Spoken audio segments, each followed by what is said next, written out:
आकाशवाणी भोपाल से प्रस्तुत हैं प्रादेशिक समाचार।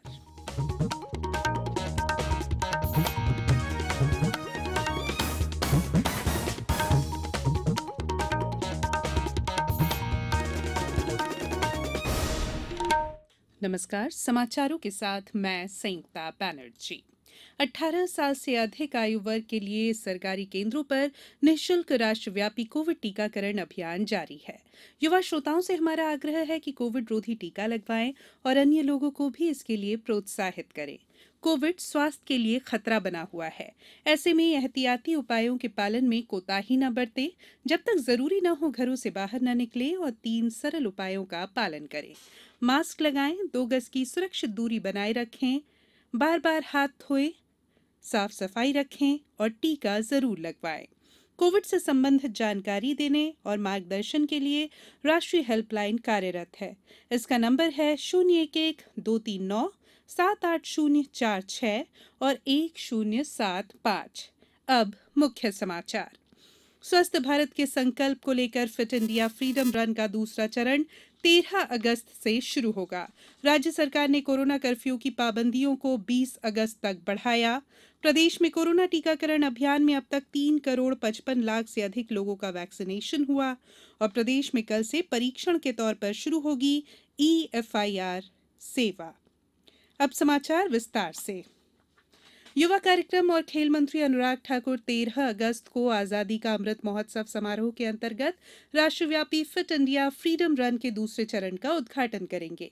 अपने संदेश में अनुराग ठाकुर ने कहा कि हमें स्वस्थ और तंदुरुस्त भारत का संकल्प लेना चाहिए। युवा कार्यक्रम और खेल राज्य मंत्री निशीथ प्रामाणिक भी कार्यक्रम में शामिल होंगे। उद्घाटन के दिन विभिन्न ऐतिहासिक स्थानों पर 75 कार्यक्रम होंगे। साथ ही इस साल 2 अक्टूबर तक हर सप्ताह 75 कार्यक्रम होंगे। 75 जिलों और प्रत्येक जिले के 75 गांवों तथा 30,000 शैक्षणिक संस्थानों में फिट इंडिया फ्रीडम रन का आयोजन किया जाएगा। इस पहल के माध्यम से 7,50,00,000 युवा और नागरिक इस दौड़ में भाग लेंगे। फिट इंडिया फ्रीडम रन का उद्देश्य लोगों को दौड़ और दैनिक जीवन के खेल जैसी स्वास्थ्य गतिविधियों में भाग लेने के लिए प्रोत्साहित करना है। लोग फिट इंडिया पोर्टल www.fitindia.gov.in पर पंजीकरण कर सकते हैं और #RunForIndia तथा #आजादी का अमृत महोत्सव के साथ अपने सोशल मीडिया चैनलों पर अपनी दौड़ का प्रचार कर सकते हैं। केंद्र सरकार के मंत्रालयों, राज्य सरकारों और अन्य संगठनों से इस अभियान के दौरान होने वाले फिजिकल या वर्चुअल फ्रीडम रन कार्यक्रम कराने का अनुरोध किया गया है। राज्य सरकार ने कोरोना कर्फ्यू की पाबंदियों को 20 अगस्त तक बढ़ा दिया है। पहले कोरोना कर्फ्यू के प्रतिबंध 10 अगस्त तक प्रभावशील थे। गृह विभाग द्वारा जारी आदेश के मुताबिक अब आगामी 20 अगस्त तक रात 11 से सुबह 6 बजे तक प्रदेश के सभी शहरी क्षेत्रों में कर्फ्यू लागू रहेगा। ग्रामीण क्षेत्रों में रात्रिकालीन कर्फ्यू पहले ही सरकार हटा चुकी है। राष्ट्रव्यापी टीकाकरण अभियान के तहत देश में अब तक 52 करोड़ से अधिक कोविड टीके लगाए गए हैं। स्वास्थ्य मंत्रालय ने बताया है कि अब तक 53 करोड़ 24 लाख से अधिक कोविड टीके राज्यों और केंद्र शासित प्रदेशों को उपलब्ध कराए जा चुके हैं और 72,40,000 से अधिक टीके जल्द ही उपलब्ध हो जाएंगे। 2 करोड़ 25 लाख से अधिक टीके अब भी राज्यों, केंद्र शासित प्रदेशों और निजी अस्पतालों के पास मौजूद हैं। रिजर्व बैंक ने सभी बैंकों से कहा है कि वे ATM मशीनों में नकदी की उपलब्धता पर नजर रखें ताकि मुद्रा खत्म होने से पहले ही उनका पुनर्भरण सुनिश्चित किया जाए। केंद्रीय बैंक ने स्पष्ट किया है कि 1 अक्टूबर से प्रत्येक ऐसे ATM के लिए 10,000 रुपए का जुर्माना लगाया जाएगा जो महीने में 10 घंटे से अधिक नकदी रहित पाया जाएगा। यदि कोई ग्राहक किसी विशेष ATM में नकदी न होने के कारण धन निकालने में असफल रहता है तो ATM को कैश रहित समझा जाएगा। रिजर्व बैंक ने कल ATM मशीनों में समय पर नकदी की आपूर्ति न किए जाने पर जुर्माने के प्रावधान की अधिसूचना जारी की है। कोविड-19 से बचाव और सुरक्षित रहने के 3 उपाय। मास्क लगाएं, 2 गज दूरी है जरूरी, सुरक्षित दूरी रखें, हाथ और मुंह साफ रखें। ब्रेक के बाद बुलेटिन में एक बार फिर आप सभी का स्वागत है। प्रदेश में कोरोना संक्रमण से सुरक्षा कवच के लिए चलाए जा रहे टीकाकरण अभियान में अब तक 3 करोड़ 55 लाख से अधिक लोगों का वैक्सीनेशन हो चुका है। कल भी 36,474 लोगों का टीकाकरण हुआ। वहीं दूसरी ओर राज्य में कल 10 कोरोना पॉजिटिव प्रकरण आए। इनमें से इंदौर में 4, भोपाल में 3 और जबलपुर, राजगढ़ और रतलाम में एक नवीन पॉजिटिव प्रकरण आया है, जबकि 23 रोगी स्वस्थ होकर डिस्चार्ज हुए। अब राज्य में मात्र 136 सक्रिय प्रकरण रह गए हैं, जिनका उपचार जारी है। प्रदेश में अब तक कुल 1 करोड़ 51 लाख से अधिक लोगों के सैंपलों की जांच की गई है। कल 69,282 जांच की गई। वहीं प्रदेश में अब तक कोरोना से 10,514 लोगों की मृत्यु हुई है। प्रदेश में तीसरी लहर की आशंका के बीच एक राहत की खबर है।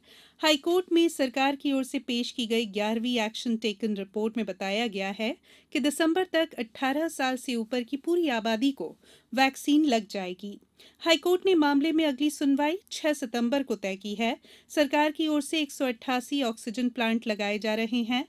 इसमें 61 प्लांट लग चुके हैं। प्रदेश के 52 जिलों में से 14 में सिटी स्कैन मशीनें भी लग गई हैं। आजादी के अमृत महोत्सव के अवसर पर हम अपने श्रोताओं के लिए एक क्विज यानी प्रश्नोत्तरी प्रतियोगिता चला रहे हैं।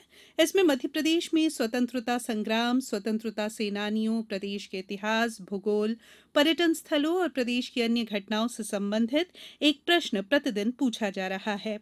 आप इस प्रश्न का उत्तर हमारे ईमेल आकाशवाणी समाचार quiz@gmail.com पर दे सकते हैं। उत्तर के साथ प्रश्न का क्रमांक, अपना नाम, पूरा पता, मोबाइल नंबर और अपना एक फोटो भी जरूर भेजें। सबसे पहले सही उत्तर देने वाले श्रोता का नाम अगले दिन इसी समय समाचारों में घोषित किया जाएगा। आज का सवाल है, मध्य प्रदेश का कौन सा जिला हीरों के लिए मशहूर है? सवाल एक बार फिर सुन लीजिए। मध्य प्रदेश का कौन सा जिला हीरों के लिए मशहूर है? अब बारी है कल पूछे गए सवाल का सही उत्तर और जवाब देने वाले का नाम बताने की।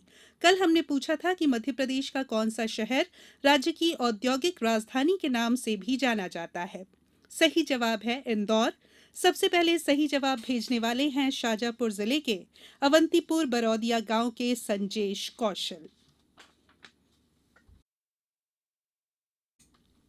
प्रदेश में कल से परीक्षण के तौर पर EFIR सेवा शुरू होगी। प्रारंभिक दौर में इसके माध्यम से 15 लाख रुपए मूल्य तक के वाहन चोरी तथा 1 लाख रुपए मूल्य तक की चोरी की FIR दर्ज की जा सकेगी। पुलिस महानिदेशक विवेक जौहरी ने वीडियो कॉन्फ्रेंसिंग के माध्यम से प्रदेश के सभी जोनल IG, DIG और जिले के पुलिस अधीक्षकों से EFIR की सुविधा प्रदान करने के लिए की जा रही तैयारियों की समीक्षा कर आवश्यक निर्देश दिए। मध्य प्रदेश खादी तथा ग्रामोद्योग बोर्ड द्वारा खादी और ग्रामोद्योग उत्पाद को जन जन तक पहुंचाने के उद्देश्य से 31 अगस्त तक विशेष विक्रय अभियान चलाया जा रहा है। इस विशेष विक्रय अभियान के दौरान सभी प्रकार के खादी वस्त्रों, कबीरा खादी ब्रांड अंतर्गत खादी FMCG उत्पादों पर अतिरिक्त छूट का लाभ आमजन को दिया जाएगा। इसी तरह 21 अगस्त तक खादी ग्रामोदय एम्पोरियम भोपाल में खादी सावन मेले का आयोजन होगा। भोपाल मंडल में भी भोपाल स्टेशन के प्लेटफॉर्म नंबर 6 की तरफ 14 अगस्त से खादी के कपड़ों की प्रदर्शनी सह स्टॉल लगाई जा रही है। केंद्रीय सड़क परिवहन और राजमार्ग मंत्री नितिन गडकरी ने आज सड़क परियोजनाओं के वित्त पोषण के लिए भारतीय रिजर्व बैंक के बढ़ते विदेशी मुद्रा भंडारण के उपयोग की नीति बनाने की बात कही। उन्होंने ये भी कहा कि ऐसी मूलभूत परियोजनाओं के लिए देश को निम्न लागत पर वित्त की आवश्यकता है। अंत में बुलेटिन के मुख्य समाचार एक बार फिर। स्वस्थ भारत के संकल्प को लेकर फिट इंडिया फ्रीडम रन का दूसरा चरण 13 अगस्त से शुरू होगा। राज्य सरकार ने कोरोना कर्फ्यू की पाबंदियों को 20 अगस्त तक बढ़ाया। प्रदेश में कोरोना टीकाकरण अभियान में अब तक 3 करोड़ 55 लाख से अधिक लोगों का वैक्सीनेशन हुआ और प्रदेश में कल से परीक्षण के तौर पर शुरू होगी EFIR सेवा।